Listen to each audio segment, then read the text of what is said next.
Salam alaikum aïzé talaba. On va essayer de continuer avec les maladies parasitaires, les ectoparasites visibles à l'œil nu. On a choisi comme exemple la gale.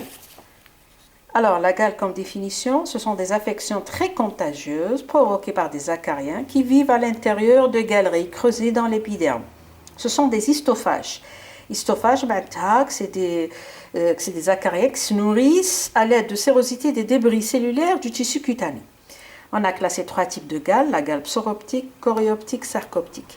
La gale psoroptique, elle est due à Psoroptes ovis, qui est localisée au niveau du corps. La gale chorioptique causée par Chorioptes bovis, localisée au niveau du membre. Et la gale sarcoptique causée par l'acarien Sarcoptes kbi, localisé au niveau de la face. Alors on va voir la morphologie de ces acariens. J'ai ici des photos qui vous montrent les différents acariens des différentes gales. Alors voici l'acarien de la gale sarcoptique, c'est une zoonose, elle se transmet à l'homme. On a l'acarien de la gale psoroptique qui touche les ovins et l'acarien de la gale chorioptique qui touche les bovins. Déjà, pour faire la différence entre les différents types de gales, c'est la localisation. Sarcoptes se localise au niveau de la face, Psoroptes se localise au niveau du corps et Chorioptes se localise au niveau du membre. D'accord? Très bien. Donc, pour faire aussi la différence entre les différents types d'acariens, alors, l'acarien qui cause la gale sarcoptique, c'est un acarien qui ne possède pas beaucoup de pattes et elles sont très courtes par rapport aux autres acariens des autres types de gales.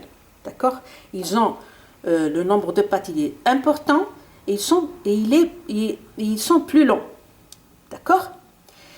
Très bien. Comment faire la différence entre un mâle et une femelle? Alors, une femelle, j'ai une photo là qui présente une femelle de la gale sarcoptique.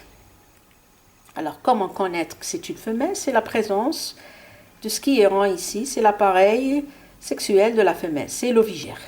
Ok? Alors, comment on fait la différence d'un mâle d'une femelle? C'est la présence de l'appareil copulatoire, l'appendice copulatoire du mâle qui assure la fécondation. D'accord? Et de 1 et de 2, la taille des femelles, elle est plus importante que la taille des mâles. Donc, la femelle, elle est plus grande que le mâle. Donc, c'est des notions qui nous permettent de faire la différence entre les différents types de gales. On a la localisation, la taille. Pour faire la différence entre le mâle et la femelle, c'est la taille, ainsi que la présence de l'appareil copulatoire pour le mâle et l'ovigère pour la femelle. Et pour faire la différence entre la gale sarcoptique et les autres types de gales, la gale sarcoptique, l'acarien tahal, les pattes théo, elles sont peu nombreuses et elles sont très courtes par rapport aux autres gales. Ok? Très bien. Maintenant, on va voir le mode de contamination. Alors, la gale, elle se transmet soit par contact direct avec un animal infecté, soit par un contact indirect avec matériel, ou bien clôture, ou bien pâturage infecté. Okay.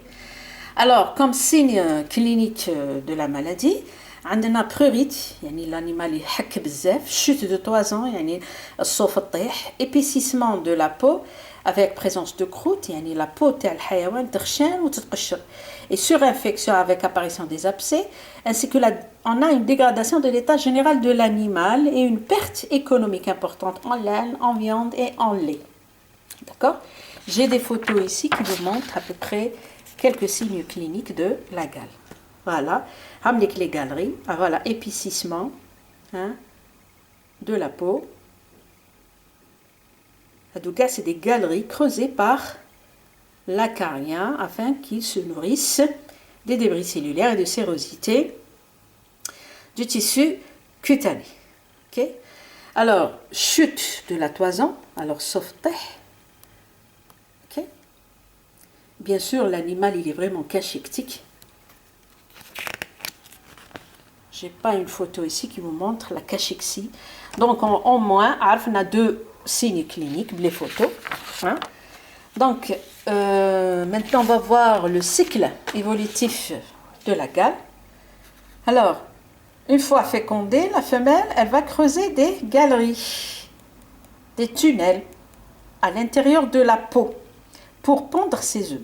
Les œufs, par la suite, ils vont libérer des larves après éclosion. Les larves vont se transformer en nymphes et les nymphes vont se transformer en adultes. Bien sûr, tout cela se passe à l'intérieur des galeries. Okay? Par la suite, le mâle va sortir de sa galerie pour aller rentrer vers la galerie de la femelle afin de la féconder et le cycle redémarre. Okay? Donc, comme signe clinique, comme traitement et prophylaxie, donc, avant de traiter les animaux, il faut effectuer l'attente. Okay? Alors, par la suite, on peut injecter de la sidectine et l'ivermectine ou bien effectuer des applications de lactone macrocyclique sur la peau. C'est un organophosphoré sous forme soit de bain ou bien de pulvérisation. Okay? Alors, il faut isoler comme prévention, il faut isoler les animaux malades, il faut changer la litière, il faut désinfecter le bâtiment, le véhicule avec des acaricides. Acaricide, ça veut dire qu'un traitement qui tue les acariens. Voilà, on en a terminé avec les ectoparasites. La prochaine vidéo, on va voir les endoparasites.